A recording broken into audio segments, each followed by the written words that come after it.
Hello. So when we went to the grocery store, we got some ground beef that was buy one, get one free. So we're gonna see if I can cook them in the toaster oven. So come along with me and we'll see how this works. All right, so basically what I did is I just split it in half between these two containers. And I'm going to put it in my toaster oven. And we are going to cook these at 425 for about 15 minutes, and then we're going to check on them. Might have to do some dicing or turning of it then. I'm not seasoning these with anything just because I am going to be using them for multiple different types of cuisine. But like, say if you know that for a fact that you're only going to be using these for tacos, you could go ahead and season these as taco meat. To go ahead and give it a little extra oomph, but like I said, I'm just gonna leave mine plain. All right, so it's been 15 minutes. You can definitely tell that they're starting to get a little done. So see how we have a ton of grease? I went into the house and I got just a bowl and a sieve, and I'm just gonna try and pour some of this grease off. So I'm just going to kind of chop it up.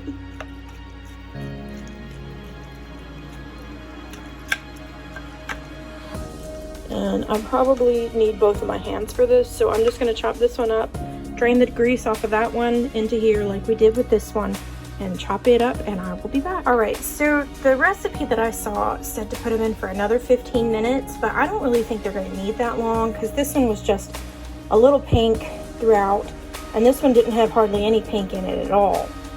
Basically, the rule of thumb with ground beef is you just go until you don't see any more pink. But I would say definitely do the 15 minutes to start.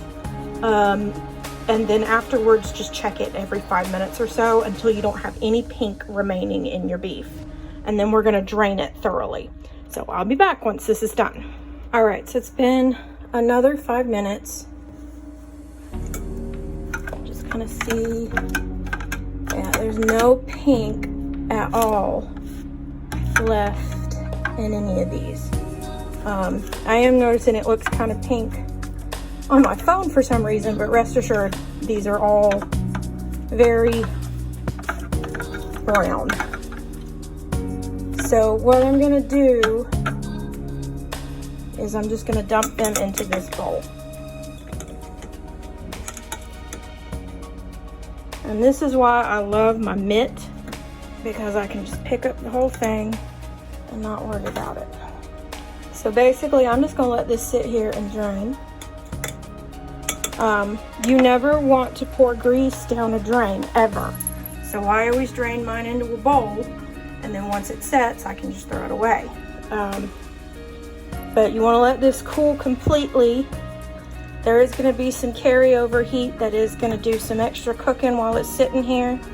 But basically, I would say if you're doing this in a regular full-size oven, I would definitely go with the 30-minute test. It's just because this toaster oven is smaller, it tends to cook things faster. The other thing is I was only cooking a pound. And I believe the recipe I looked at was calling for 2 pounds. So just keep that in mind if you do use this recipe. But that's another way that you can utilize a toaster oven to make your meals when you're living in a tiny house like I am. So hope y'all enjoy. I'll talk to y'all later. Bye.